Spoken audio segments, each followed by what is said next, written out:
Kak Bram ini yang akan ngebantuin kita buat belajar tentang tanaman. Nah, selain Kak Bram, nanti juga ada Kak Ari yang bakal ngobrol lebih jauh tentang apa itu SDG. Tadi teman-teman udah sempat nonton kan videonya, jadi dapatlah sedikit kira-kira SDG itu apaan.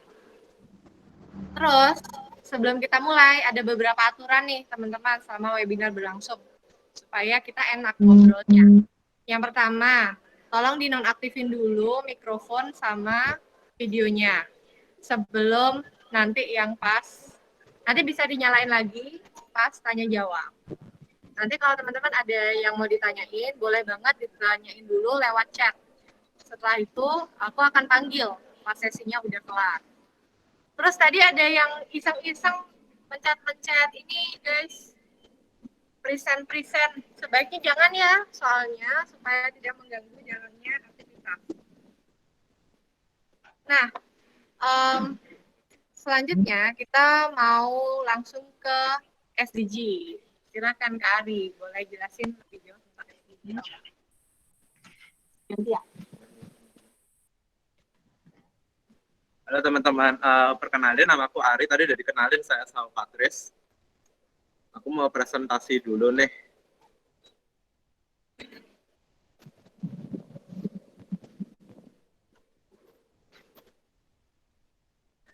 Oke, jadi tadi kita udah sempat nonton video ya tentang SDGs. Apa sih SDGs itu? SDGs itu singkatan dari Sustainable Development Goals atau pencapaian aksi global. Teman-teman udah pada pernah dengar belum sih tentang SDGs ini? Mungkin banyak yang belum pernah dengar ya. Emang SDGs ini sebenarnya disetujui oleh semua negara di dunia, termasuk Indonesia juga salah satunya yang berpartisipasi dalam pencapaian aksi global ini sejak 2015. Nah, pencapaian aksi global ini itu ada 17 poin yang salah duanya itu menghapus kemiskinan, mengakhiri kelaparan, ada kesehatan, pendidikan, semua sampai tentang iklim juga, ada laut dan darat. Nah, tapi kan sekarang lagi masa pandemi ya, yang namanya pencapaian global ini, yang rencananya nih tahun 2030 sudah dicapai. Tahun 2030 itu udah nggak ada lagi kemiskinan. 2030 udah nggak ada lagi kelaparan. 2030 pendidikan sudah bermutu. Nah, tiba-tiba ada corona nih. Kan kita cuma punya waktu lagi 10 tahun dan bukannya kita makin mendekat dengan pencapaian ini malah makin menjauh sekarang. Makanya kita di PI, kita memutuskan nih, gimana sih kita bisa bikin sebuah gerakan, karena ini kan pencapaian aksi global ya, ini bukan cuma tugasnya pemerintah atau organisasi-organisasi, tapi ini tuh sebenarnya juga tugas kita, karena ini sebuah aksi global. Dan tujuan besar dari aksi global ini pastinya untuk mencapai kesejahteraan untuk seluruh umat manusia. Ini everyone's business, ini masalah kita semua. Oleh karena itu, ini sama SMK 3 Negeri Denpasar, kita beruntung banget bisa mengadakan program One Pot ini, karena program One Pot ini memang mimpi besarnya adalah menciptakan sebuah gerakan yang mudah diikuti sama semua orang, dengan simple ya, di rumah masing-masing, tapi juga ada nilainya, ada nilai ekonomisnya. Dari sini kita juga bisa menyelesaikan banyak masalah global. Dan juga buat teman-teman nanti, pasti ada banyak inspirasi-inspirasi, materi-materi, kreativitas-kreativitas baru yang kita juga nanti bisa banggakan nih. Apalagi SMK 3 Negeri Denpasar ini kan mau jadi pionir pasti ya dalam menyelesaikan masalah global. Nah, itu dari One Pot-nya dari Precious Island. Nah, sekarang kita pasti mau pertama nih, karena programnya kita namanya One Pot, One Person, One Tree, pasti kita mulai dari belajar tentang tanaman dulu ya. Pasti ini dari Bram bisa jelasin banyak nanti tentang menanam. Ini expertnya nih di bidang nanam-menanam, soalnya dia dari apa, aquatic ya. Bisa jelasin nggak sedikit aquatic itu apa? Jadi aquaponik itu kita bergerak di bidang yang pertama tentang hidroponik, aquaponik, dan pertanian organik. Kita punya misi adalah bagaimana kita bisa mengedukasi masyarakat secara bebas, secara luas tentang bertani yang benar. Tujuan akhirnya adalah supaya makannya terjamin. Kalian anak cucu semua. Gitu aja. Oke, Bram mau langsung lanjut ke materi? Oke, boleh.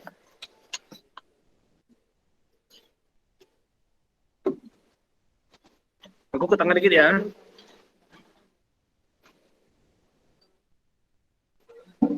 Oke, udah ganteng, udah ganteng.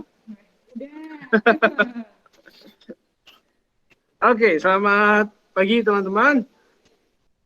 Lanjut ya.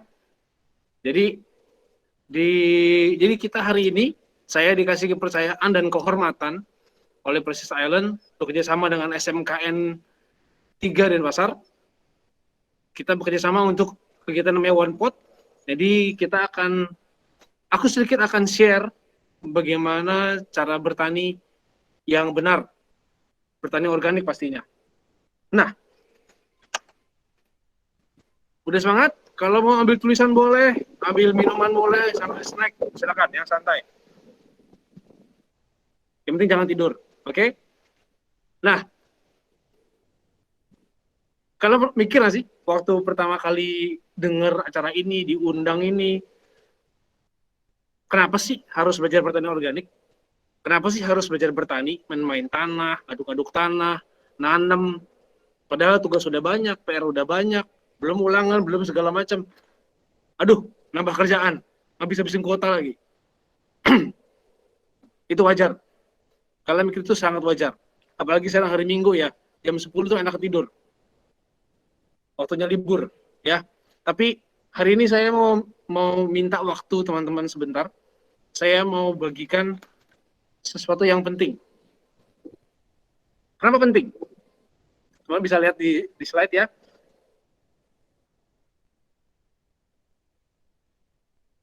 Coba lihat gambarnya. Bisa lihat ya gambarnya? Pernah lihat nggak? Di kebun atau di ladang ada tanah.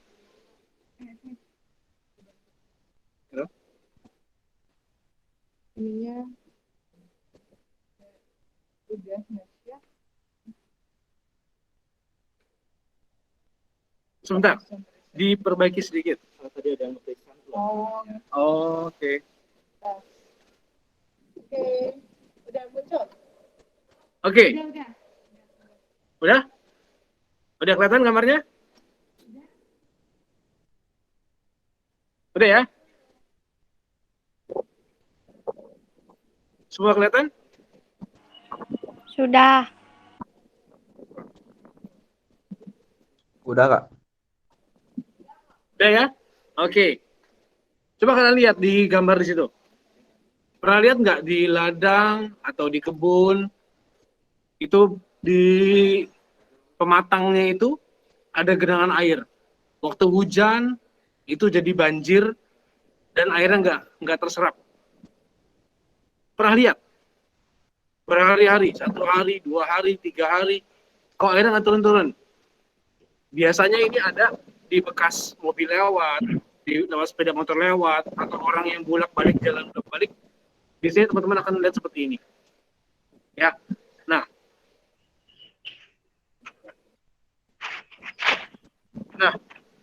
atau gambar yang kedua. Kalian lihat ya, di ladang atau di kebun, itu ada tanaman yang tumbuh, ada tanaman yang nggak tumbuh. Pernah mikir nggak kenapa? Pernah kebayang seperti apa?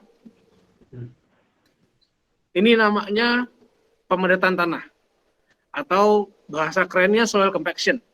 Kalau teman-teman lihat ya, misalkan teman-teman pergi ke kebun raya di Budugul, itu ada rumput besar, tapi ada satu jalan yang orang tuh bolak-balik lewat, injek kaki di sana. Di sana kalian akan lihat rumputnya itu bisa mati atau mungkin mengecil, tapi lama-lama pasti mati. Itu namanya soil compaction, namanya pemedetan tanah. Kenapa kalian harus tahu tentang pertanian seperti ini? Karena pemedetan tanah ini adalah masalah internasional, masalah global, masalah semua orang di seluruh dunia. Kenapa? Karena kalau tidak ditanggulangi dengan baik, tidak dicegah dari awal, yang terjadi adalah seperti ini. Bagaimana perasaan kalian waktu lihat ini gambar? Ini Indonesia ya. Kalian lihat tanahnya kering. Kalian bisa lihat di belakang sini semua. Ini kemungkinan besar padi. Padinya habis. Coba lihat ini. Berapa are nih sampai sana-sana semua. Apa nih cuma 69. Mati semua. Kalau mati semua bisa makan nggak? Nggak. Bisa panen nggak? Nggak. Kelaparan? Iya.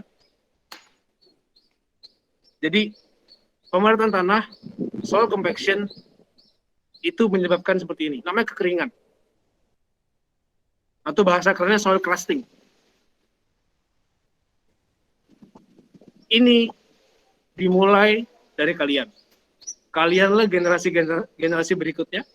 Coba bayangkan ya, kalau kita tetap mempraktekkan pertanian yang tidak bertanggung jawab, lama-kelamaan akan terjadi seperti ini, lama-lama akan seperti ini, kira-kira anak kalian bisa makan nggak? Makan dari mana?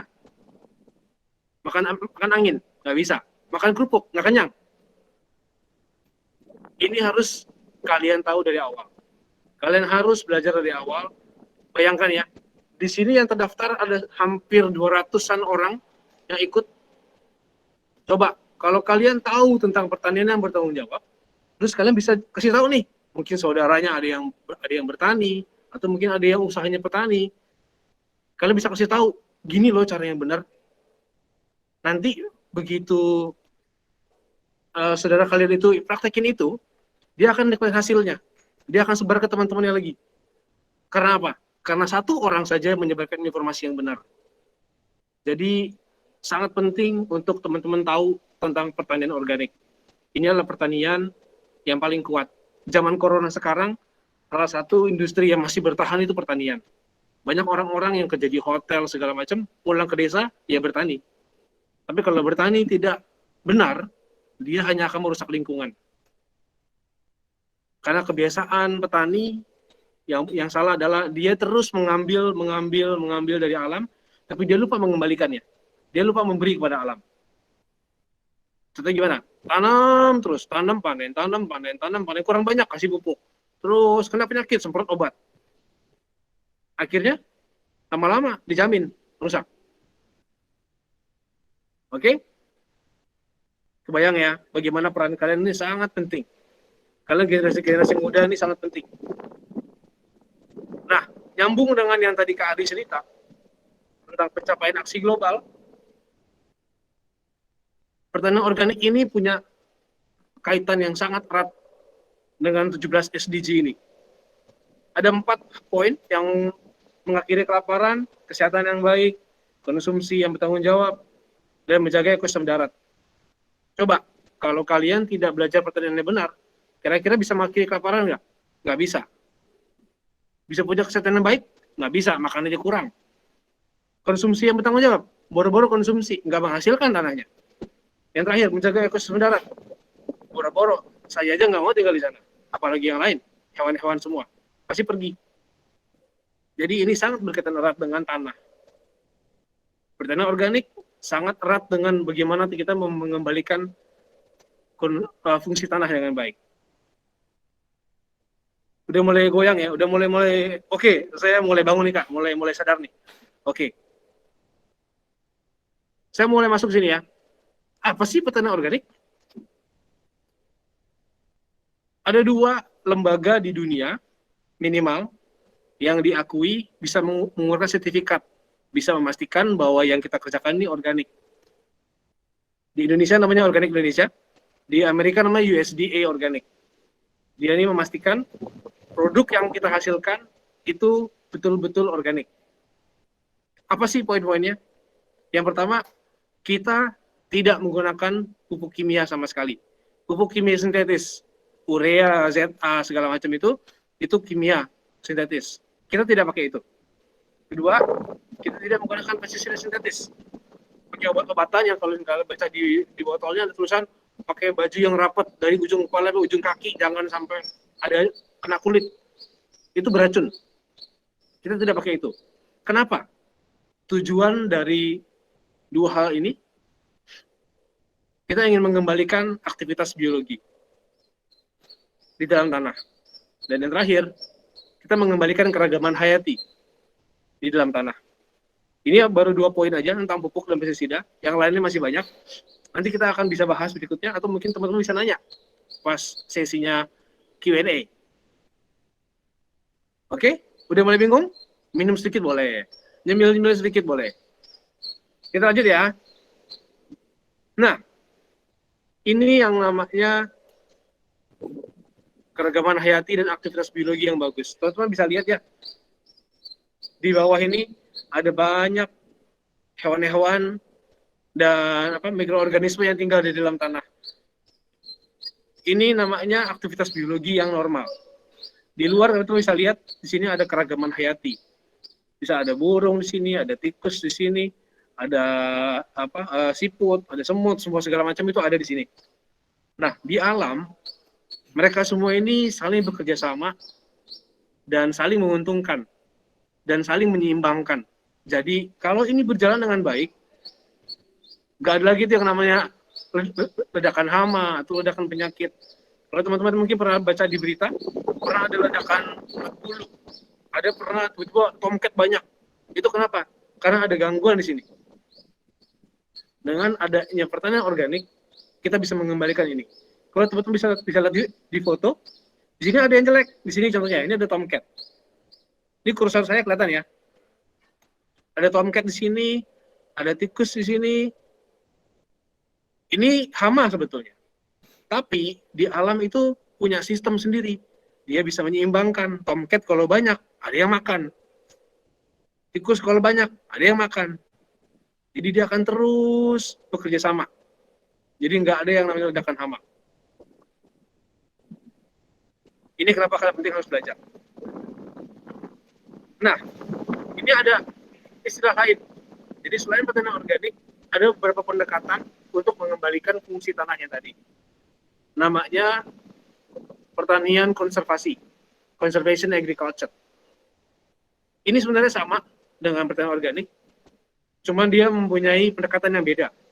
Ada 3 prinsip utama di sini. Yang pertama adalah rotasi tanaman. Maksudnya kita nggak tanam tanaman yang sama terus-menerus. Tanam padi, panen, padi lagi, panen, padi lagi, atau jagung terus-menerus. Kita mengistirahatkan tanah. Kita ganti-gantian. Habis padi ganti yang lain. Terus ganti-gantian. Yang kedua, namanya kita mengurangi yang namanya nyangkul, yang namanya ngebajak. Mungkin teman-teman yang cewek-cewek senang ya, karena nggak usah nyangkul. Sebenarnya pertanian organik yang benar, itu kita tidak nyangkul secara yang kalian bisa lihat yang di sawah-sawah itu. Nggak ngebajak, nggak pakai traktor. Ini alam, kalau zaman dulu ya, ribuan tahun lalu belum ada traktor, siapa yang ngebajak? Nggak ada. Tapi makanan bagus-bagus aja, pohon bagus-bagus aja. Ini minimum. Jadi kalau teman-teman cerita ke saudara-saudara kalian yang petani, mungkin diketawain, mungkin dimarahin. Salah tuh. Tapi percaya apa enggak? Olah tanah yang dikurangi ini jauh, ini diakui secara global, diakui secara internasional, inilah cara yang terbaik untuk mengembalikan fungsi tanah. Yang ketiga, kita menggunakan mulsa organik. Mulsa itu kalau teman pernah lihat di sawah atau di mana, itu biasa pakai plastik panjang, nanti ada lubang-lubangnya, lubang-lubangnya keluar tanaman. Itu mulsa. Di sini kita nggak pakai plastik. Kita menggunakan mulsa organik dari daun-daun kering yang ada di sekitar ladangnya. 3 prinsip ini yang mendasari tentang pertanian konservasi. Tujuannya adalah kita ingin mencapai pertanian yang ramah lingkungan. Kita bisa mulai dari kita minimum residu kimia, nanti lama-lama kita bertahap masuk, kita nggak pakai pestisida. Pelan-pelan. Nanti lama-kelamaan kita akan total organik. Sama sekali kita nggak pakai pestisida kimia, pupuk kimia, dan segala macam yang kimia-kimia yang jahat. Semuanya berbahan alami semua. Bingung? Masih semangat? Oke, kita lanjut ya. Ini adalah contohnya. Ini di Afrika ya teman-teman. Jadi di sebelah kiri ini jagung dengan organik. Karena ini yang biasa, konvensional. Yang bawah ini bawang bombay warna merah.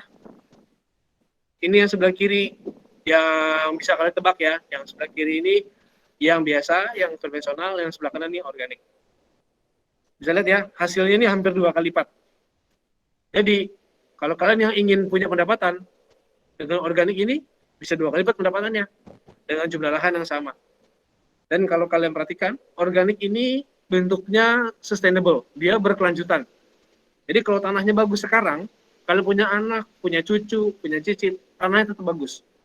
Tapi kalau pertanian konvensional, sekarang bagus nih, nanti punya anak berkurang, punya cicit belum tentu tanah bisa dipakai, rusak. Kenapa? Karena harus belajar. Oke? Nah, apa sih komponennya pertanian organik? Yang pertama, kita pakai pestisida organik, pestisida nabati, semua dibuat dari alam. Nanti kita akan belajar di pertemuan-pertemuan berikutnya. Yang kalian bisa jual loh. Ini mahal harganya masih. Terus yang kedua, kita pakai mulsa organik. Jadi ada tanah, ada daun-daun yang kering, ada batang-batang yang kering. Ini saya kasih lihat sedikit ya.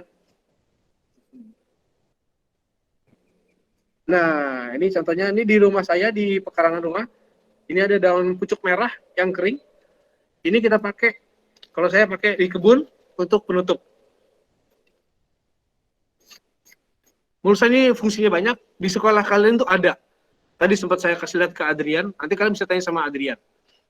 Itu ada penggunaan mulsa organik dari jerami. Itu bagus. Berikutnya, ada rotasi tanaman. Yang tadi ya, kita ganti-gantian. Tanahnya kita istirahatkan. Ganti-gantian biar nggak capek. Yang berikutnya, kita menggunakan pupuk organik. Kita kompos. Yang terakhir, kita menggunakan benih yang bebas rekayasa genetika. Ini lagi ramai juga. Benih-benih itu banyak yang dikasih obat-obatan, disuntik, supaya dia bisa mengeluarkan racun sendiri, supaya nanti dia udah tumbuh besar, dia nggak bisa diserang sama hama. Tapi ini racun. Kalau racun kalian makan, pikir sendiri aja. Saya sih nggak mau. Oke? Nah, untuk nanam, ini ada jenis-jenis media tanam yang kalian akan sering lihat, atau mungkin juga udah pernah lihat. Ini saya jelasin kenapa. Karena media tanam ini menyesuaikan dengan jenis tanaman yang kalian mau tanam. Karena nggak bisa satu media tanam untuk semua jenis tanaman. Lain-lain kebutuhannya. Yang pertama, tanah. Teman-teman tahu lah ya tanah ini apa. Tanah subur. Kalau beli-beli di tukang pertanian, tanah subur, tanah di lapisan atas biasanya. Kalau kalian ke hutan warnanya hitam, tanah yang subur itu warnanya hitam, gembur, namanya topsoil. Yang kedua, kompos. Kompos itu daun, ranting, kotoran hewan yang hancur, dia berubah jadi tanah. Kalau kalian, mungkin teman-teman di sini pasti udah ada yang pernah yang praktek kompos ya, bikin kompos. Teman-teman lihat ya, kulit pisang yang warnanya kuning, lama-kelamaan dia hancur jadi hitam. Kenapa? Itu dia jadi kompos, jadi pupuk. Nah, berikutnya ada arang sekam. Ini hasil dari padi, pengolahan padi. Berhasil diambil, ada sisa sekamnya. Itu bukan dibakar, arang sekamnya dipanaskan. Kalau dibakar hancur jadi abu. Kalau dipanaskan dia tetap utuh seperti sekam, tapi dia gosong.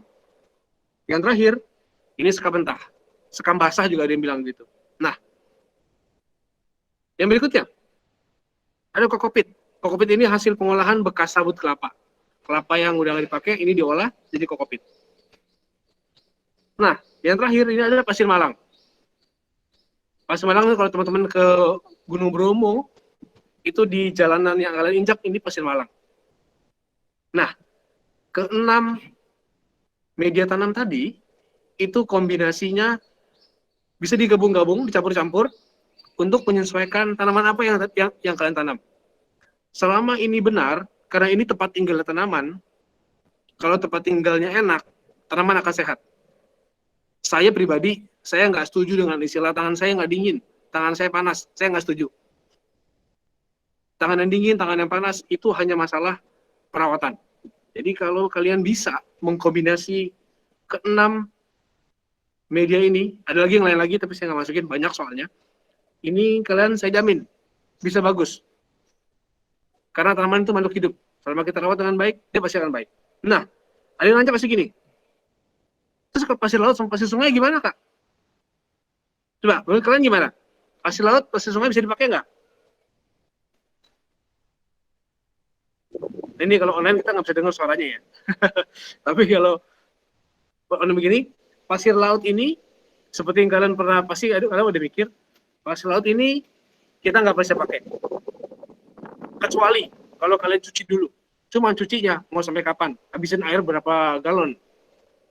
Capek, jadi nggak usah dipakai. Kenapa? Karena garam itu dalam jumlah sedikit itu bagus, tapi dalam jumlah banyak itu nggak bagus untuk tanaman.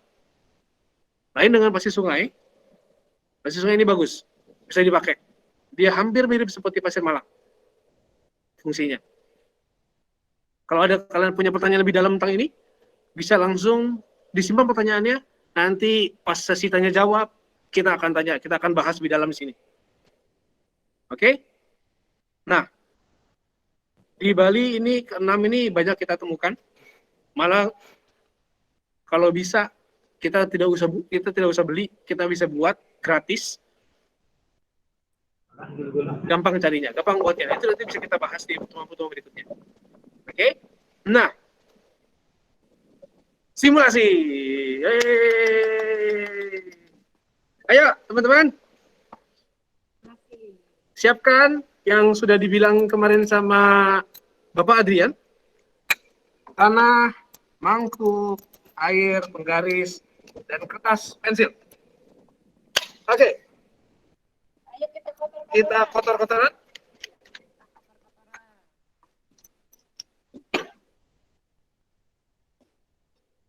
Tadi bagus.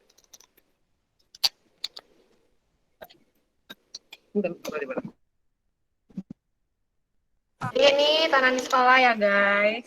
Tanah di sekolah ya. Terus kalau yang ini tanah di rumah aku, tanah yang ada di pot di rumah. Nah, kita mengundang bintang tamu, Iya. Kak Patricia, untuk ikutan berkotor-kotoran. Kalau yang ini nih, nemu sih. Kelihatan nggak sih warnanya ada beda gitu guys? Warnanya agak beda ya. Lihat warnanya beda. Kelihatan nggak? Kelihatan nggak? Ada yang penasaran nggak sih, kok warnanya bisa beda? Mau dijelasin sekarang atau nanti nih pas tanya jawab nih? Hah? Gimana? Nanti aja lah ya. Kita praktek dulu ya. Kita main tanah dulu. Sekarang aja Kak. Mau sekarang aja? Oke. Cepet. Nah, warna yang berbeda ini menunjukkan materi organik. Materi organik itu apa? Yang tadi, kandungan kompos, kandungan humus. Apa sih humus? Kalau kalian ke hutan, main-main ke kebun raya atau ke hutan di pojok-pojok yang orang-orang jarang ke sana, itu daun-daun yang jatuh, ranting-ranting yang jatuh, dia hancur, jadi hitam, jadi tanah. Itu namanya materi organik. Semua segala macam yang bahan dari organik berkumpul di tanah, itu bikin warna hitam. Kalau begini, dia lebih sedikit materi organiknya. Nggak banyak. Tapi bisa diperbanyak. Itu untungnya di alam. Udah jelas? Kalau belum jelas, nanti bisa pas Q&A ya. Oke, mari kita berkotor-kotoran. Ambil tanahnya kira-kira 4 sendok makan tadi. Teman-teman udah siap semua kan tanahnya? Udah Kak. Oke. Udah Pak. Ada wadah kosong. Tadi gimana? Wadah kosong.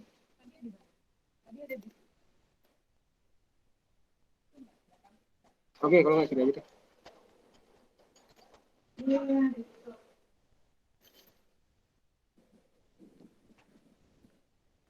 Siapkan di mangkok. Kasih air.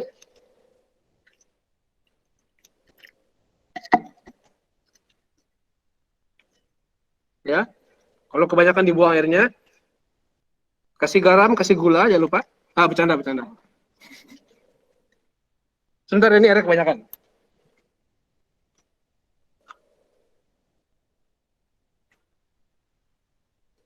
Nah, mari mengotorkan tangan.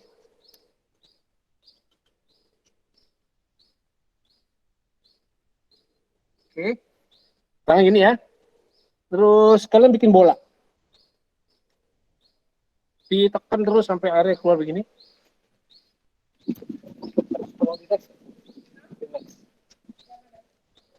Next ini ya slide-nya.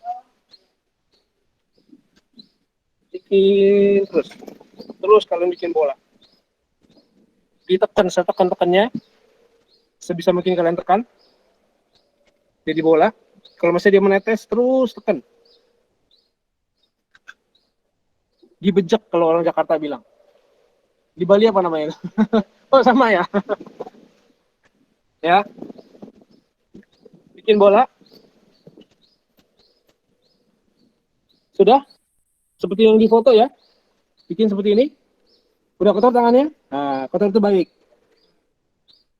Oke. Nah, setelah selesai bikin bola, kalian taruh bolanya ini di antara jempol sama telunjuk. Kalian tekan ke atas. Nah, biasanya kecil ya. Yang kecil. Ya. Nah. Ya, hancur, taruh dulu.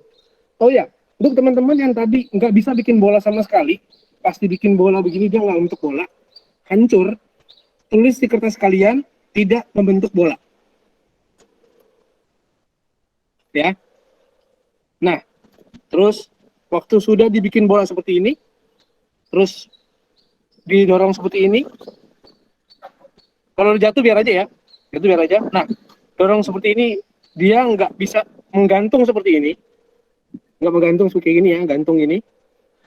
Kalian tulis di kertas kalian tidak membentuk pita.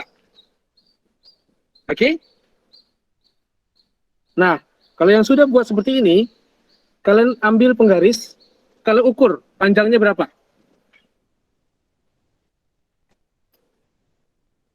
Nah, ini kurang lebih segini tadi. Panjangnya segini.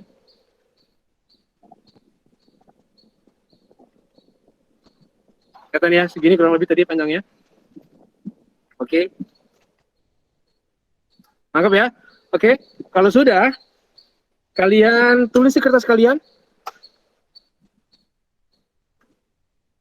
Buat yang panjangnya kurang dari 2,5 cm, tulis tanahnya itu apa bahasanya itu? Yang kurang di 2,5 cm, tulis di kertas kalian tanah lempung.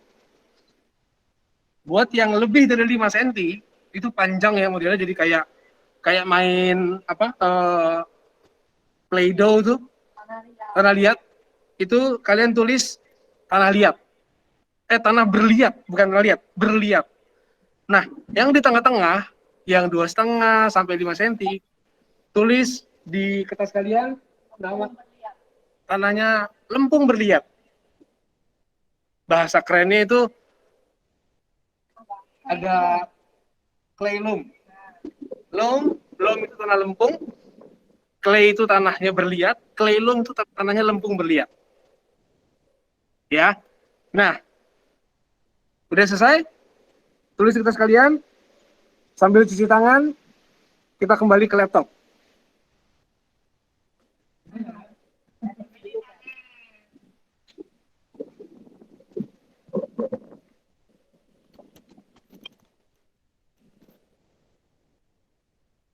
Yang mau cuci tangan boleh ya.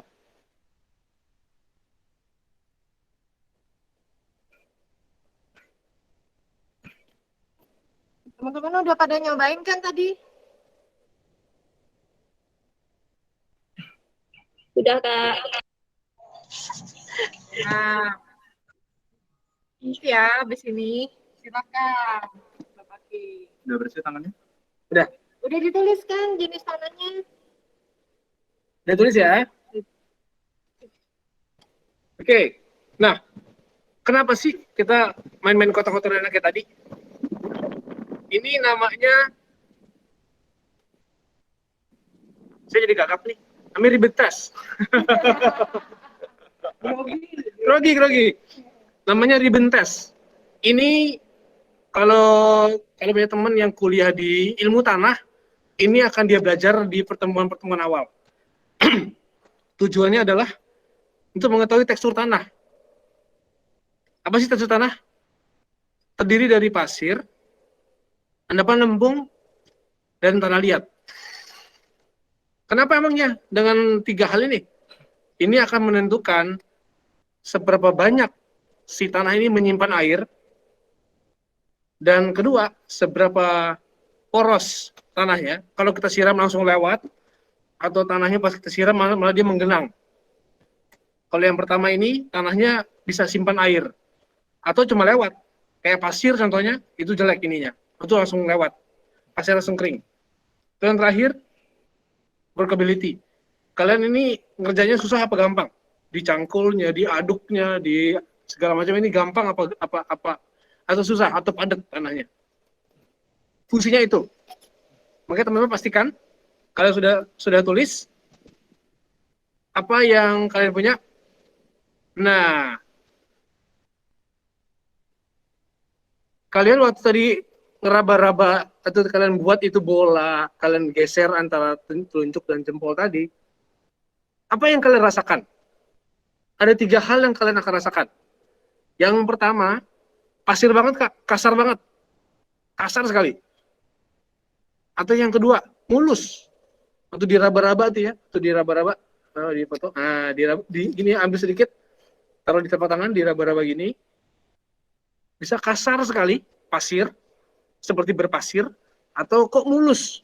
Mulus banget. Tahu lah kalau mulus ya, jadi bisa ngerasain mulus gitu ya, licin. Atau di tengah-tengah, mulus enggak, kasar juga enggak. Ya, nah, kalian tulis di kertas kalian, kalau kasar tulis berpasir, kalau mulus tulis mulus, kalau di tengah-tengah tulis agak mulus atau agak kasar. Oke, sudah? Nah, kalian ini lebih dalam lagi. Jadi kategori tanah itu ada banyak. Di sini ada 9. Ada 9 dan totalnya sebenarnya ada 11. Buat kalian yang tadi tidak bisa untuk bola sama sekali, kalian itu namanya pasir. Itu kalian harus cek lagi, yang kalian ambil itu tanah atau pasir. Jangan-jangan pasir, karena dia nggak bisa membentuk bola. Atau bisa juga kalian tadi dibejaknya kurang keras, kurang padat jadinya. Nah, yang tadi tidak bisa membentuk pita, itu namanya loamy sand, atau pasir berlempung. Jadi sebenarnya pasir, tapi ada lempungnya. Lempung itu kayak modelnya kayak debu-debu gitu. Debu-debu bintang, bukan debu biasa. Oh itu zaman saya debu bintang ya. Oke, nah buat kalian yang tadi waktu dibikin pita, panjang Kak, saya tanahnya berliat. Terus waktu diraba, mulus Kak. Itu tanah yang punya kalian adalah tanah clay. Tanah liat, bukan tanah berliat. Tanah liat. Atau waktu diraba tadi bisa bikin pita pendek, agak berpasir. Namanya sandy loam, lempung berpasir. Tanah di rumah saya ini lebih ke sandy loam. Ya. Nah, apa sih beda-bedanya? Ini akan menentukan jenis tanaman yang kalian tanam. Contoh, kalau tanah di rumah kalian ini clay, tanah liat, ini hanya bisa ditanam sama tanaman-tanaman akarnya kuat. Buah-buahan contohnya. Atau yang umurnya pendek, kayak kangkung, sawi hijau, itu bisa di sini. Karena dia akar pendek. Tapi, kalau kalian ingin tanam herbs, mint, basil, rosemary, thyme, kalian tanam di clay, dijamin 3-4 hari mati. Nggak bisa. Kalau jenis-jenis herbs, itu cocoknya berpasir, sandy loam. Dia sukanya agak poros, tapi bisa nyimpan air. Gitu. Nah, kabar baiknya, kalau kalian di rumah punya clay, tanahnya clay, tapi ingin tanam herbs, bisa nggak Kak? Bisa. Caranya adalah digabung dengan yang media tanam tadi di atas. Ya. Pasir malang. Ini bisa dicampur. Pasir sungai juga bisa. Ini bisa dicampur. Jadi dia menambah keporosan. Karena kalau clay kalian siram air, wah itu bisa berapa hari itu airnya nggak habis-habis. Mengenang. Oke. Nah, enaknya pertanian organik juga, kalau clay tadi ini kita bisa olah, lama-kelamaan tanahnya bisa berubah. Bisa geser ke arah liat, ke arah lempung. Tanah clay ini ya teman-teman, bisa kita pakai untuk bikin batu bata, atau pekerjaan-pekerjaan, sorry saya lupa tadi terjemahannya. Pottery, apa tuh? Bikin kayak mangkuk keramik, pot yang bahan-bahannya dari tanah liat, itu bikinnya dari clay. Di Bali ini agak jarang. Clay ini banyakkan ada di daerah Ubud, palingan. Karena di sana clay ini jadi terbentuk gini teman-teman. Ada sawah, sering digenangin air, diinjek di traktor yang di tanah di bagian bawah, tertekan, dia memadat. Itu lama-lama soil compaction, naik ke atas, ya udah, jadi masalah lama-lama. Tapi tenang ya teman-teman, ini kita untuk mengetahui yang mana yang kita mau pakai untuk jenis tanaman tertentu. Oh, lagi, ini saya mesti informasikan, karena di Bali saya sering lihat salah. Kalau kalian tahu adenium atau kamboja Jepang, mirip-mirip kayak jepur tapi kecil. Saya sering lihat di Bali itu tanam di tanah. Itu salah. Busuk lama-lama. Kalau adenium, itu dia malah lebih senangnya modelnya lebih ke berpasir. Sendilum ini masih bisa dia. Jadi kalau kalian siram, nggak lama langsung turun airnya, tapi ada air yang bisa disimpan sama dia, bisa disekam, dikokopit, disimpan sama dia. Itu dijamin sehat, akarnya nggak busuk. Kalau kalian gali, itu nggak bau tanahnya. Ya, ini kan harus tahu supaya bisa benar. Ya, oke. Udah ya, ditulis ya.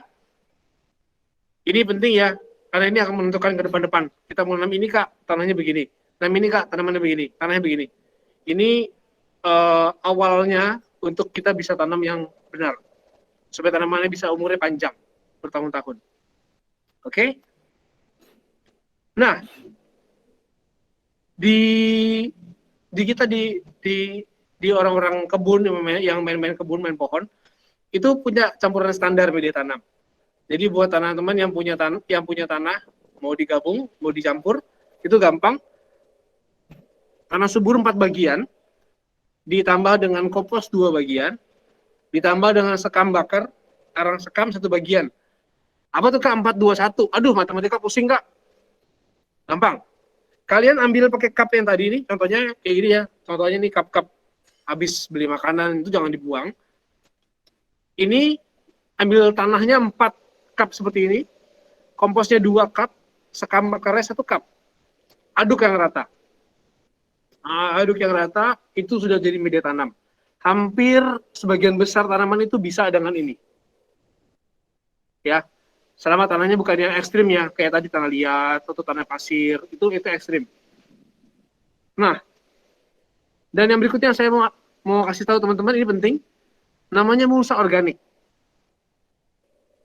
Jadi ini yang tadi kalian sudah kumpulin ada apa daun-daun kering, ranting-ranting kering, itu bisa dipakai untuk mulsa organik. Mulsa organik itu fungsinya macam-macam. Ini saya kasih secara singkat dulu, nanti pertemuan berikutnya akan saya bahas lebih dalam. Jadi yang pertama fungsinya, dia bikin tanahnya tetap lembab. Nggak cepat kering. Jadi kalian nggak usah nyiram sehari 2 kali, atau sehari 3 kali. Bisa nyiram 2 hari sekali, 3 hari sekali. Enak ya? Yang kedua, dia menjaga suhu tanah. Tanah di bawah tetap dingin. Hampir kebanyakan tanaman itu suka dengan suhu yang dingin tanahnya. Nah, kita ini kan suhu makin meningkat ya. Itu di tanah permukaan tanah itu bisa sampai 30 derajat, sampai 32 derajat. Tanah itu sukanya 27, 25. Nah, dengan ada mulsa organik itu ditutup. Kayak kita pakai payung, jadi sejuk tanahnya. Nah, yang ketiga itu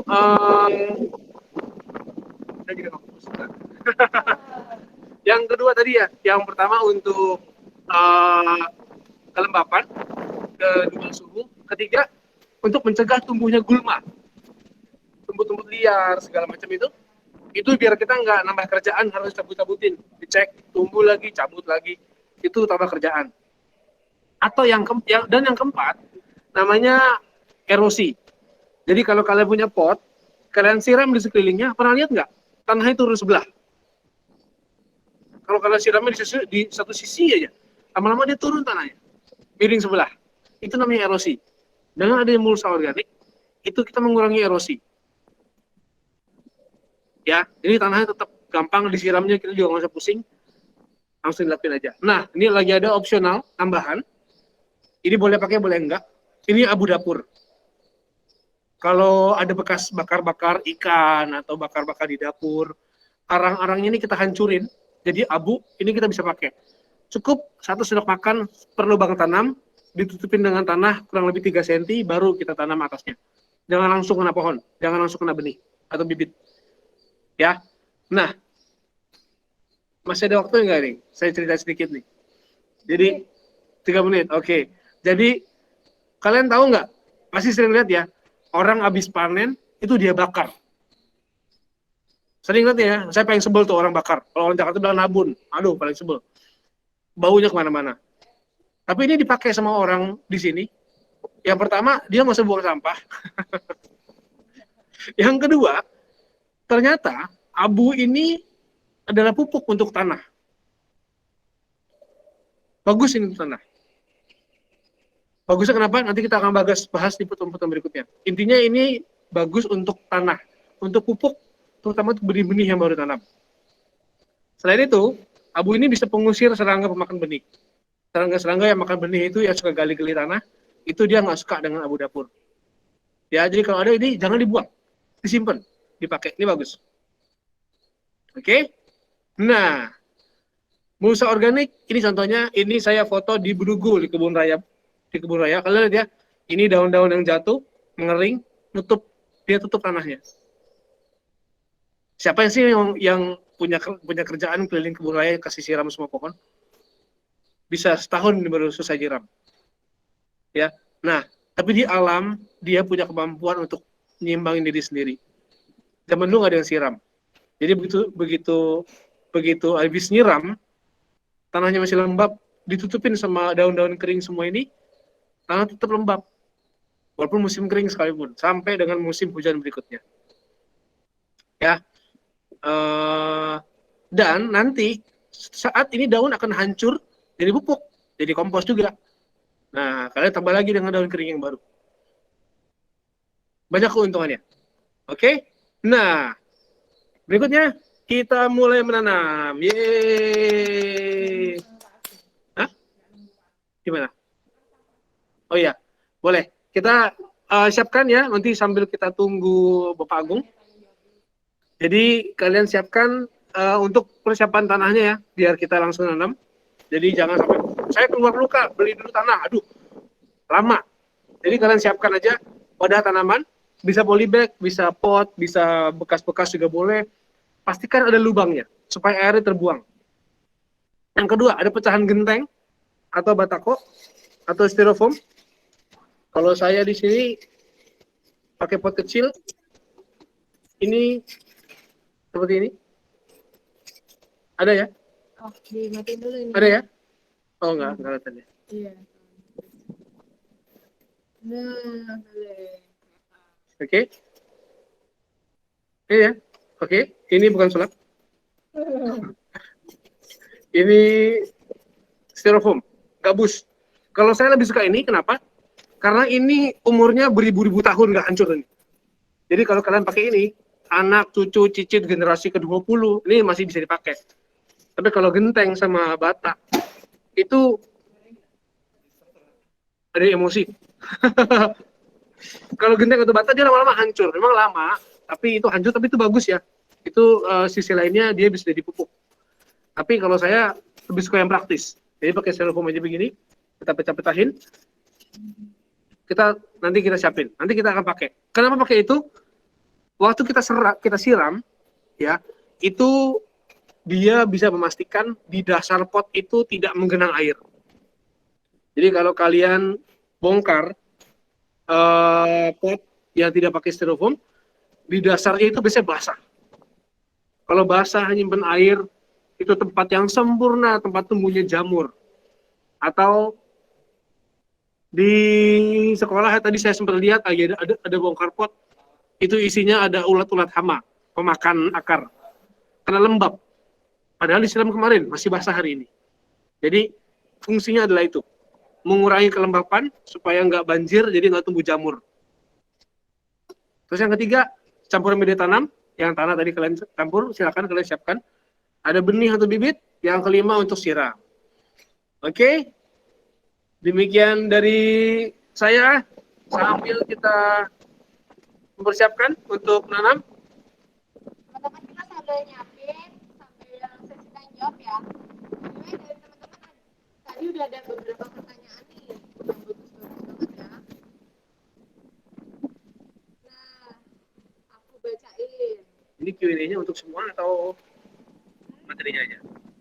Apa aja boleh. Tadi ada Minum ya. yang tanya.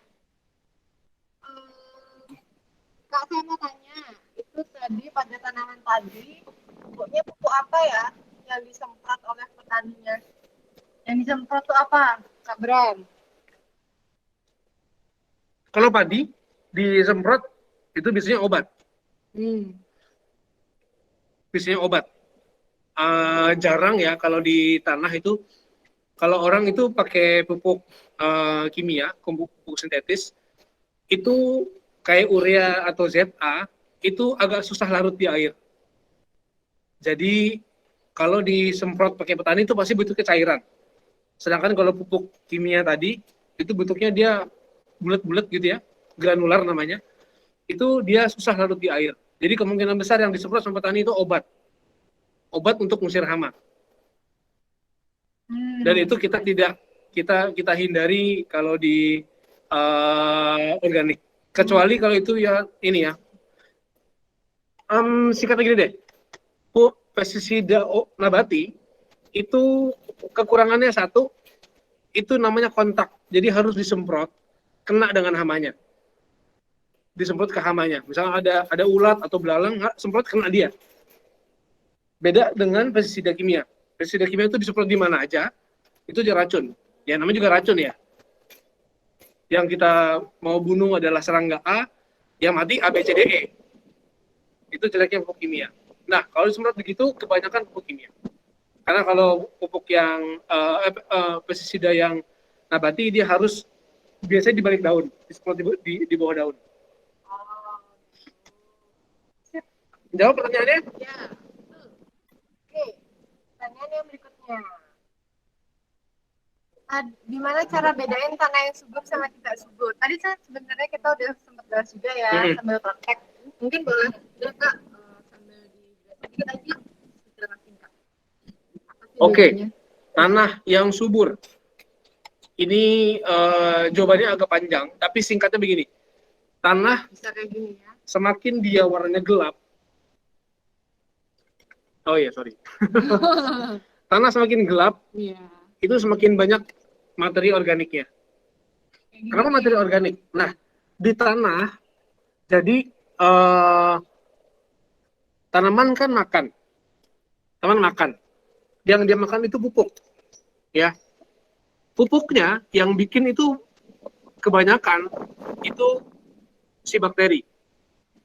Jadi tanamannya, saya mau makan nasi, oke, saya buatin, itu bakteri, si koki itu bakteri. Saya mau makan steak, ya udah bakterinya bakteri B yang bikin steak. Saya mau makan capcay, nanti ada bakteri C yang buat capcay. Jadi di tanah itu kerjanya seperti itu. Jadi kalau kita kasih pupuk kimia, lama-lama itu bakteri nggak kerja, karena langsung dimakan. Jadi kayak makannya fast food. Saya mau makan nasi capcay, tinggal order Gojek, Grab, sorry, jangan sebut merek. Jangan sebut merek, oke, maaf. Misalkan langsung pesan ojek online, dia antar ke rumah, kita langsung makan. Lama-lama kokinya nggak kerja kan? Kokinya kerja, Pak, saya resign aja deh. Ya, sama ke di tanah. Di tanah dia nggak ada kerjaan, lama-lama dia males, dia mati. Itu yang bikin lama-lama tanahnya makin kering, makin kering, makin kering. Lama-lama tanahnya pecah, nggak bisa nyimpan air. Karena yang tugas nyimpan air itu materi organik. Oh, kaget saya. Banyak kegiatan tidak fokus. Iya. Itu kerjaannya si bakteri dan materi organik tadi. Jadi semakin dia gelap, itu tanahnya bisa dibilang subur. Walaupun belum tentu ya, tapi ini bisa dibilang ini langkah awal yang subur. Tapi di sini harus dicek kegemburannya bagaimana. Terus kalau kalian siram itu airnya bagaimana? Apakah dia mengembang ya? Bahasa di sini mengembang atau langsung turun atau bagaimana? Itu macam-macam kategorinya. Tapi yang paling pertama kita cek adalah warnanya, hitam. Nah, tanah yang merah yang kayak gini, sedikit info ya, ini bisa pakai kalian campur dengan humus, campur dengan kompos terus menerus, lama-lama dia hitam. Lama-lama dia bisa berubah, betul, bisa berubah. Di rumah saya itu butuh waktu sekitar 4 bulan, 3-4 bulan sampai tanahnya itu berubah jadi hitam. Itu bisa. I see. Oke? Sip. Cukup menjawab pertanyaannya? Ya, cukup. Menjawab sekali. Kalau misalnya masih ada pertanyaan, boleh ya guys di chat aja atau ngomong langsung juga boleh. Nanti bisa kita langsung obrolin. Terus yang berikutnya dari Trio. Selamat siang Kak, mau tanya cara yang benar memberi pupuk pada tanaman itu seperti apa Kak? Gimana sih caranya ngasih pupuk? Oke. Ini kita akan bahas, ada topiknya yang kita akan bahas di pertemuan lain, tapi ini saya coba jelasin secara singkat dulu ya. Jadi pupuk yang bagus adalah pupuk itu nggak langsung disiram ke daun. Maksudnya gini, bukan disiram ya, diguyur gitu.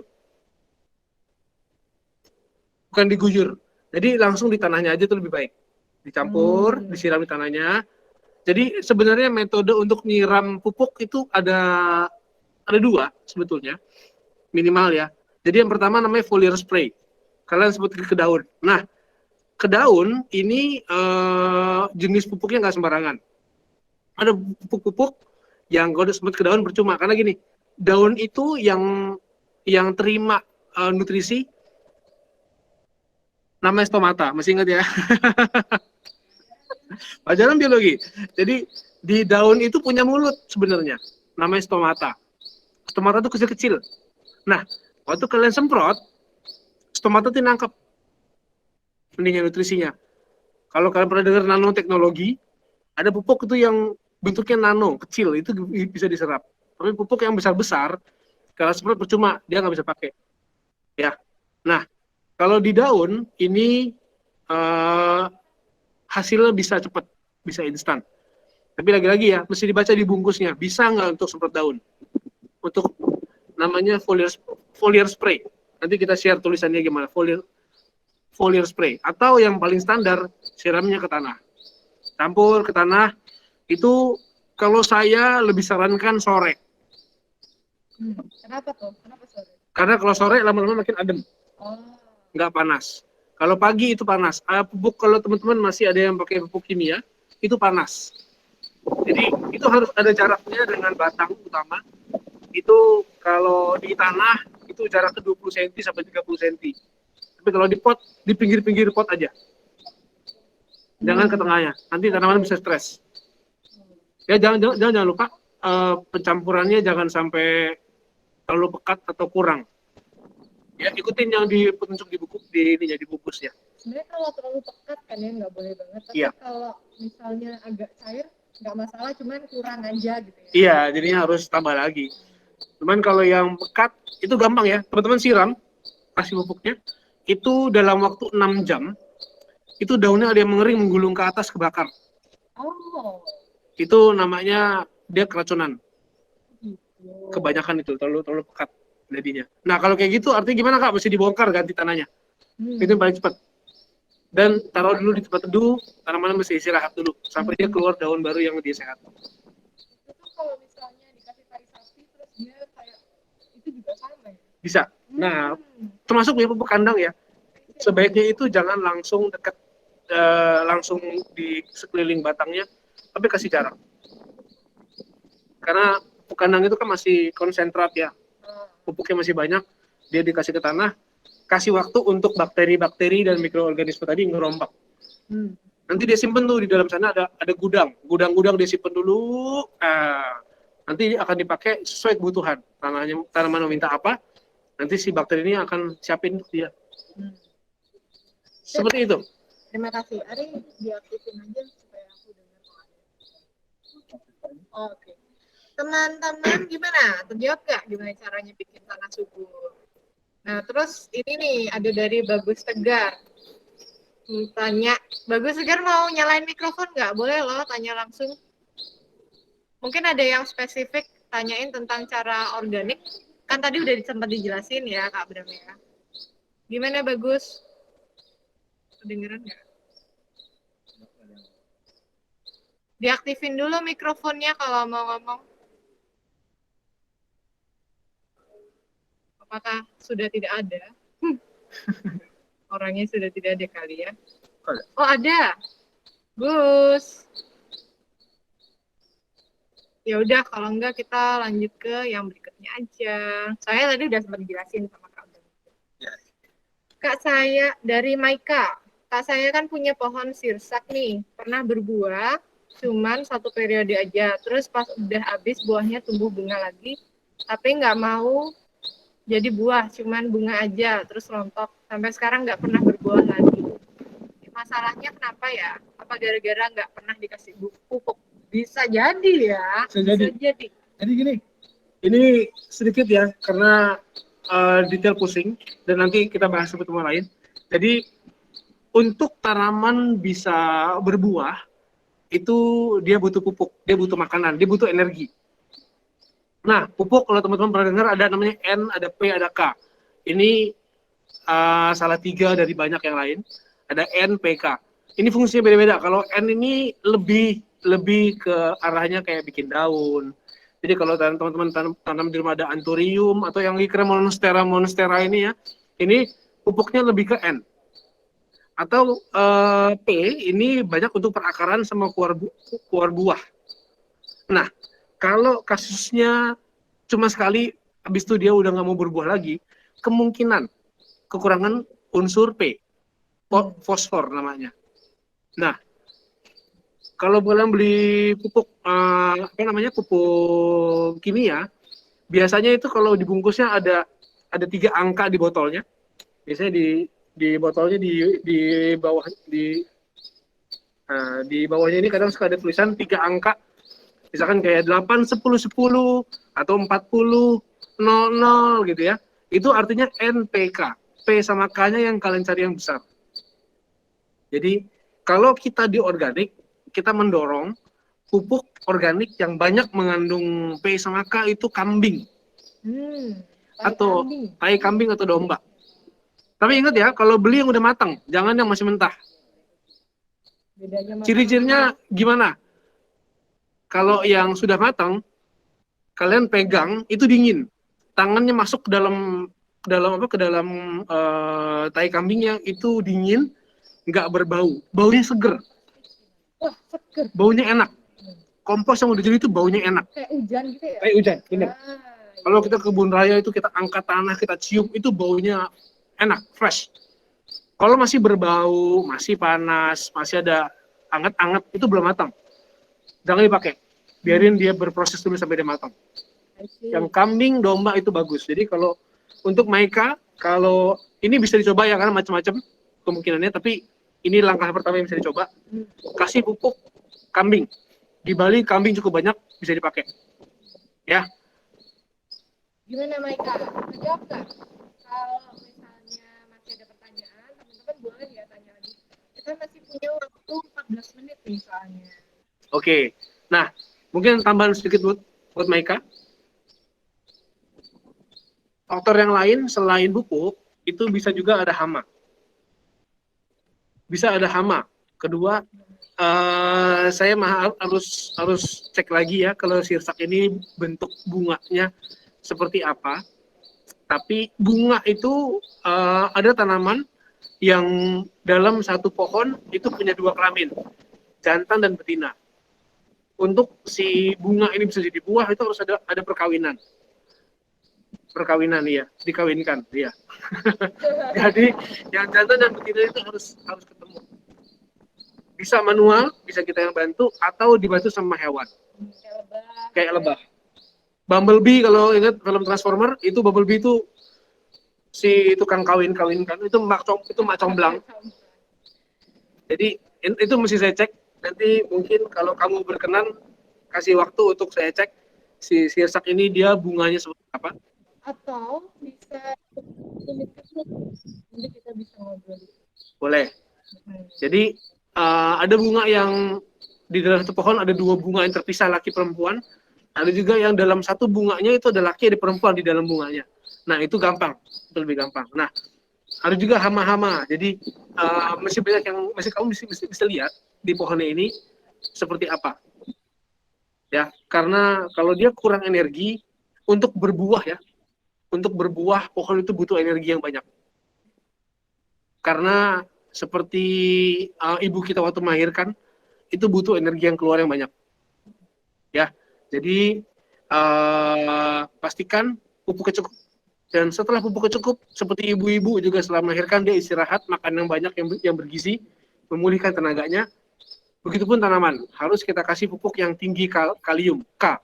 Yang tadi, itu untuk memulihkan tenaga tanaman, untuk berikutnya dia berbuah lagi, dia berbunga lagi, dan keluar daun lagi. Oke? Cukup jawab? Nanti ada lagi, silakan. Thank you. Ini habis ini Pak Agung kayak mau cepet-cepet nih, jadi kita agak dipercepat ya soal menanamnya.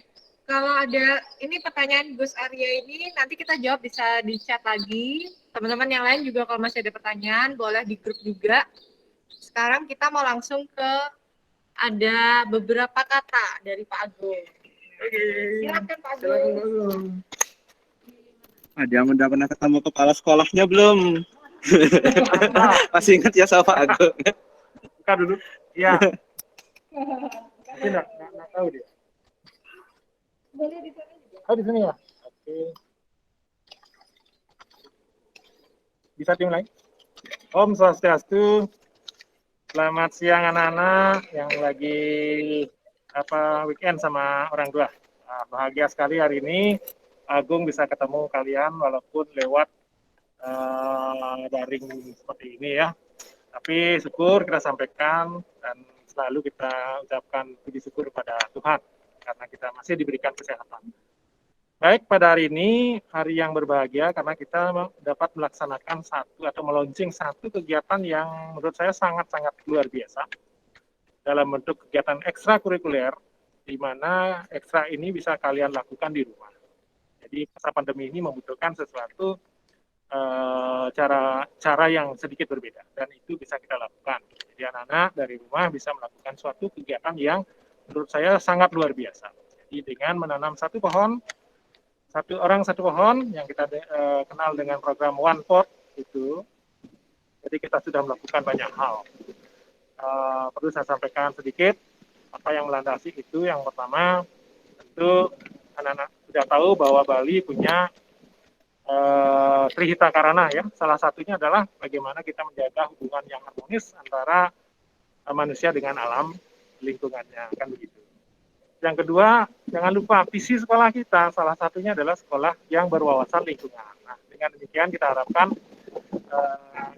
implementasinya nyata, jadi bukan hanya teori saja. Inilah salah satu implementasi.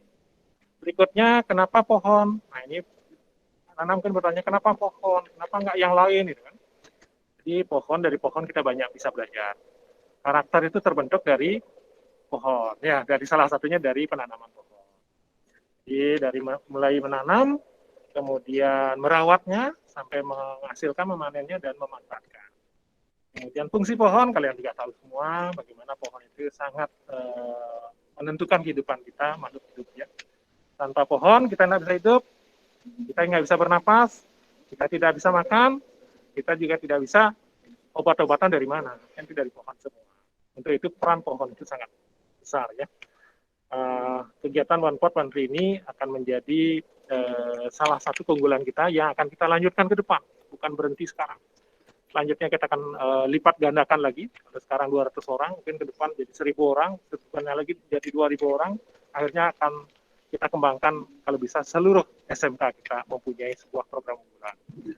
Nah, seperti itu yang bisa saya sampaikan ke anak-anak. Selamat menanam pohon. Dan jangan lupa dirawat ya, rawat dengan baik. Bapak juga akan menanam nanti. Kita akan lihat hasilnya nanti pada saatnya kita akan menuai. Jadi prinsipnya siapa yang menanam, dia yang akan menuai. Itu prinsip yang kita pegang ya.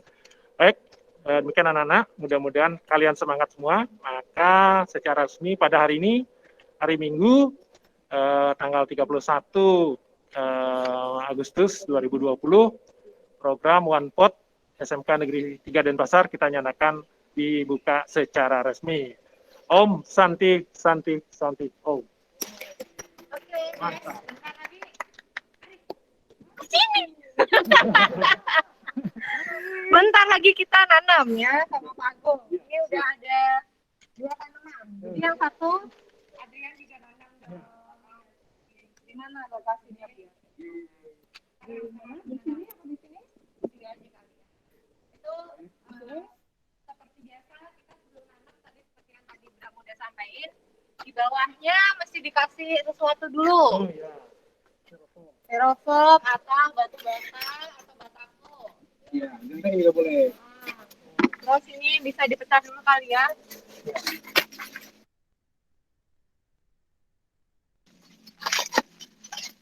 Teman-teman juga nanam juga ya di rumah. Udah kayaknya. Saya Cukup ya? Kalau langsung di sini nanam, di sini nih Pak. Oh, langsung tanam. Oh. Akhirnya padat ya. Akhirnya pada betul Pak. Jadi jamur saja. Benar. Selanjutnya, Cukup? Cukup? Cukup? Ada lagi. Oh, lagi.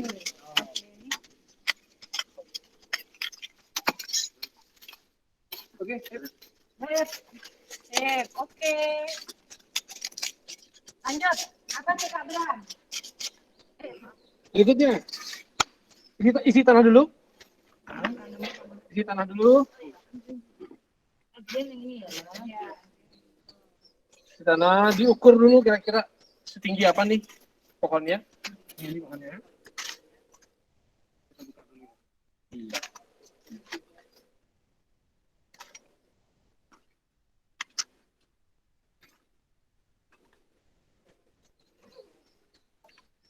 Jadi sekarang yang nanam nggak cuma Pak Agung nih guys, Iya. tapi ada juga ketua OSIS kita. Setelah ditanam, lalu bisa diukur dulu ya kira-kira setingginya udah cukup belum tanahnya.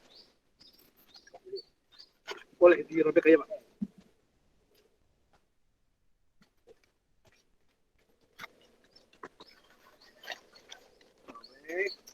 Iya. Ada lagi. Sebisa mungkin kita, ada lagi. Oh. Sebisa mungkin kita menghindari akarnya dikutak-atik, mengurangi stres. Nggak boleh dipegang-pegang sebenarnya. bisa stres juga ya. Iya. Ada maknanya nih teman-teman. Kenapa yang nanam kepala sekolah dan ketua OSIS? Ya. Karena sambil menanam ini kita juga mau regenerasi ya Pak ya. Betul. Nggak cuma yang 50 ke atas atau yang guru-guru aja dan kepala sekolah yang menanam, tapi juga murid-murid nih. Kan tanaman ini kenapa Pak? Kenapa menanam tanaman ini? Ini namanya bunga sanat ya. Bunga sanat ini ada filosofinya. Kalau di Bali itu bunga yang mempunyai simbol ya. Simbol itu generasi muda itu diharapkan seperti bunga sanat ini.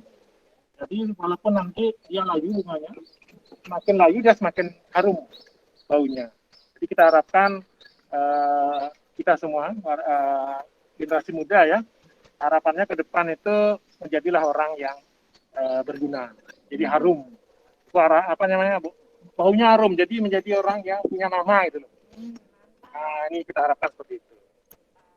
Nanti teman-teman juga bisa nanam di rumah nih, nggak cuma teman-teman aja yang nanam, tapi kayak yang kita lakuin sekarang sama orang tua juga bisa, sama saudara, tetangga enggak, kalau bisa teman-teman ajak juga buat nanam bareng. Ini nih. Ini nih yang tadi. Yang makan. Makan apa nih tadi? Makan akar ya? Itu makan akar. Hmm. Oh, boleh cemburuin tapi ini aku cemburu. Ini nih lagi nyampur apa namanya? Sekam, arang sekam. Ini idealnya dicampur ya teman-teman. Yang malang itu apa? Pasir itu Pak. Itu cuma bantu poros supaya tanahnya lebih poros. Atau kalau punya adenium bagusnya pakai itu. Iya. Kalau di Bali ada nggak? Ada, banyak. Di toko pertanian banyak jual. Nah, maksudnya ada yang asli Bali? Yang asli Bali kalau belum ada yang pernah buat sih Pak. Tapi sebenarnya bisa tuh dari yang di Kintamani. Oh, batu-batu lahar-lahar tuh bisa dihancurkan lagi lebih kecil.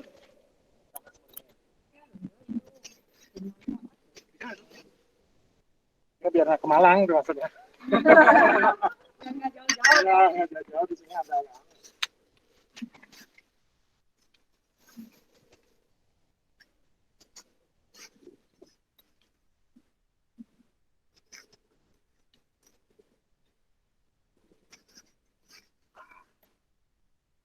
Dikasih jarak sedikit ya teman-teman dari permukaan bibirnya, dikasih jarak sekitar 3 sampai 5 cm.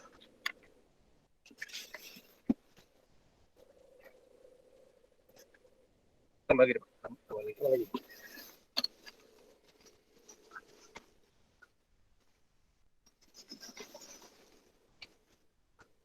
Untuk kita taruh mulsa organik yang tadi.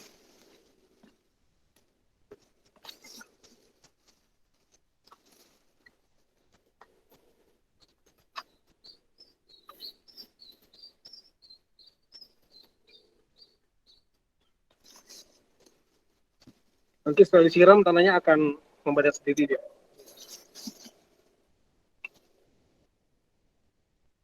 Ya, boleh cukup segini. Oke, terus baru di atasnya kita taruh mulsa organik. Supaya nggak kering ya. Ya, seperti yang tadi ya. Jadi kalau dia padat begini, gulma tuh dia nggak kena cahaya, jadi nggak tumbuh. Jadi mengurangi pekerjaan ngabutin rumput liar.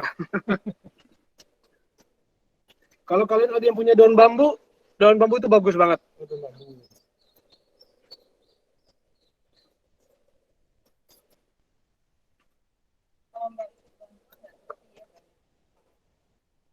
Iya, ini baru dipublish sama FAO itu kurang lebih 2018 ya, atau 2017 gitu. Mm-mm. Karena Afrika tuh aslinya tanahnya subur, tapi jadi rusak gara-gara pertanian yang jahat ya.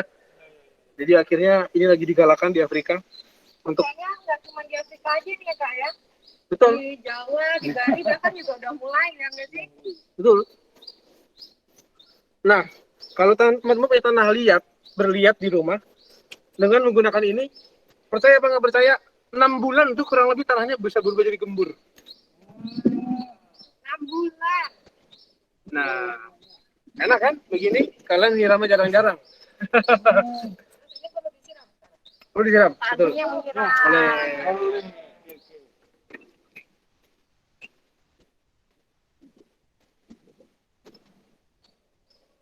Tumbuhlah di kau.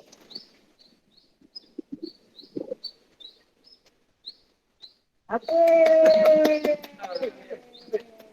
Ini sebelum kita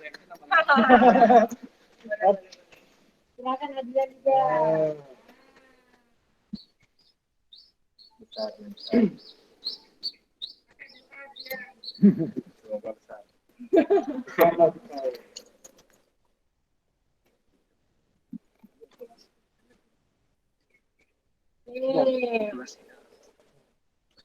Oke. Nanti kalau teman siram yang ini ya, pesiram sampai airnya keluar dari lubang putnya. Ya ini simbolis yang lama. Nanti sejam. Iya. Oke. Oke. Mantap. One pot sukses. Kita udah dibuka tadi sama Pak Agung. Sekarang dibuka sama Kak Adrian nih. Ada yang belum pernah ketemu kan sama Kak Adrian? Nah, sekarang Kak Adrian akan bercerita sedikit.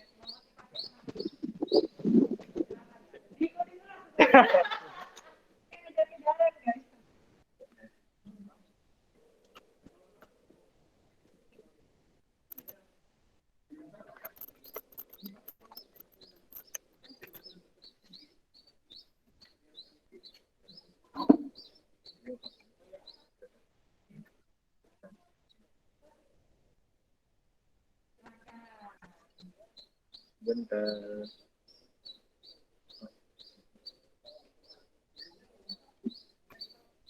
Kayaknya Kak Adrian grogi nih guys. Selamat siang semua. Selamat siang.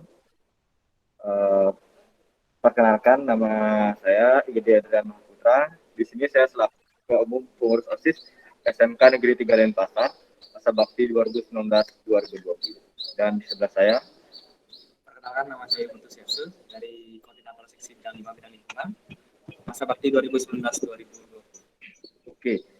Jadi di sini kami sebagai penggerak dari atau tim pelaksana dari program One Person One Dream di SMK Negeri 3 Denpasar.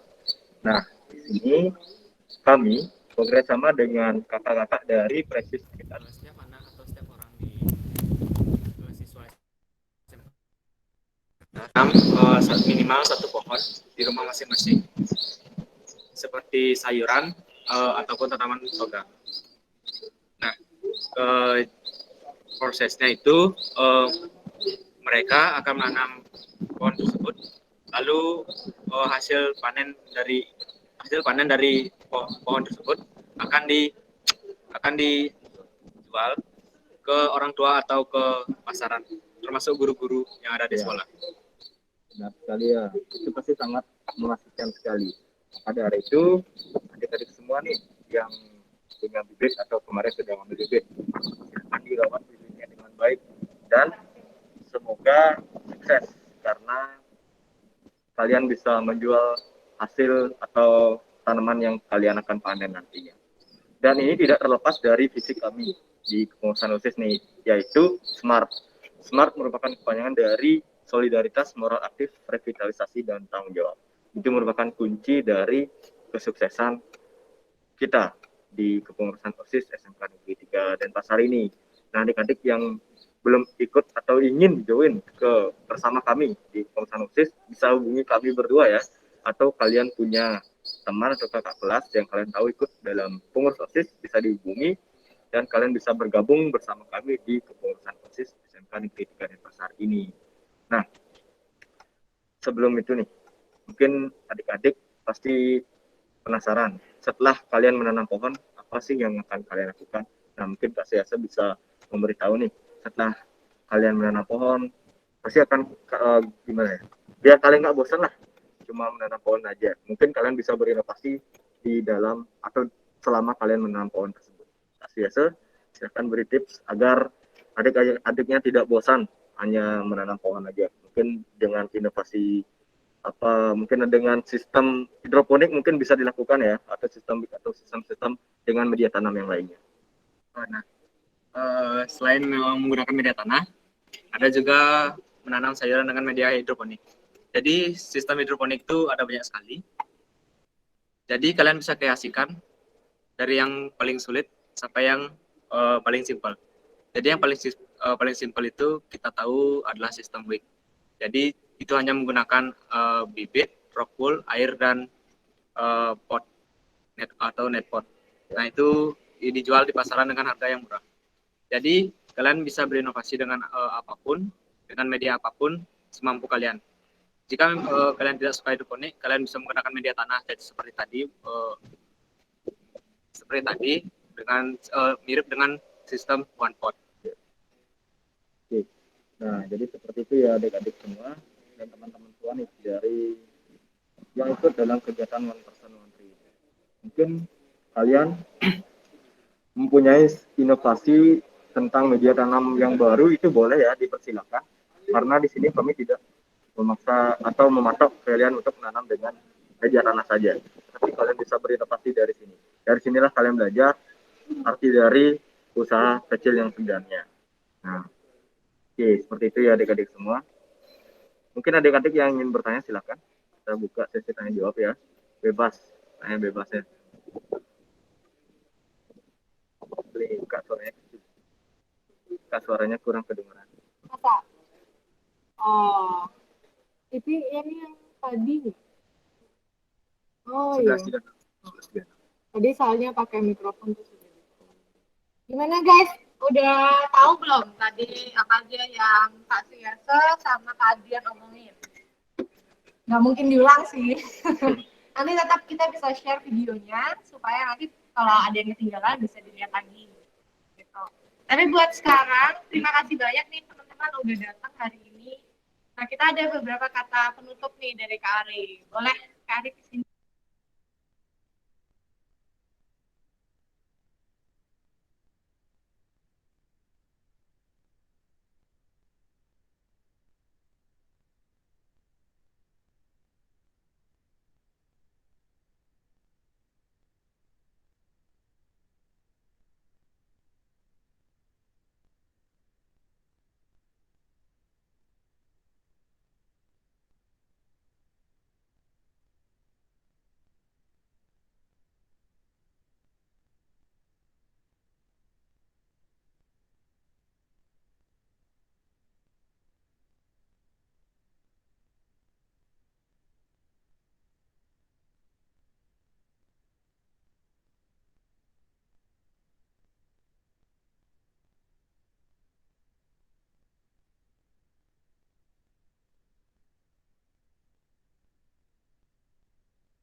Pasti beberapa dari adik-adik sudah tahu tentang slogan ini. Ya, kita coba berdoa ya. 1, 2, 3. SMK bisa, SMK hebat, OSIS Rizka can up.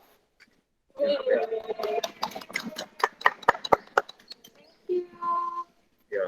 Kok dimatiin suaranya? Masa hilang tadi suaranya? Iya, ada yang mute kita barusan. Oh, Allah, ya ampun. Guys, yang lain kali berikut-berikutnya jangan di-mute ya.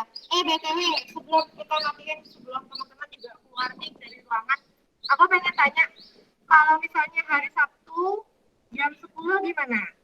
Kita minggu depannya. Pada bisa nggak? Suaranya ada. Boleh langsung dibuka ya guys. Bisa. Sore. Ya Kak, sore. Siapa itu tadi yang nakal nge-mute kita ya? Apa? Tadi ada yang nakal nge-mute kita itu, makanya suara kita hilang. Ya, tadi gitu. Nggak gini, nggak dengar. Orang di Sore. Dua. Semuanya jomblo ya, bukannya semuanya bisanya sore ya.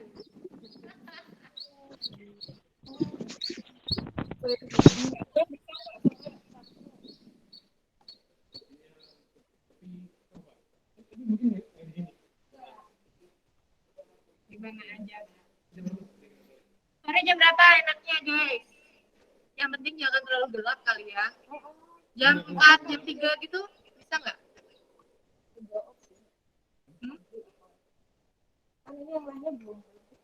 Oh iya, sambil ditanya lagi. Gimana guys? Ada yang bisa sore ya, jam 3-an gitu kali ya. Nanti aku bakal tanya lagi di grup supaya yang lain juga bisa kasih masukan. Anyway, buat hari ini sekian aja. Terima kasih teman-teman yang udah datang. Ya Kak. Iya. Wah, ini ada yang pengkhianat nih, Rian nih. Putu Rian Bagas Jaya. Sabtu nggak tentu Kak. Wah, pasti malam mingguan ya. Nah. Oke deh. Bye, thank you. Udah Thank you semua. Sampai jumpa minggu depan. Bye-bye, sampai jumpa. Bye. Dadah, Kak. Bye. Kak. Macam mati. yang mau ikut OSIS ini join. Ya. Udah ikut. Yang belum yuk join sebelum ketinggalan. Sebelum ditutup Ya. ya. Ya, sebelum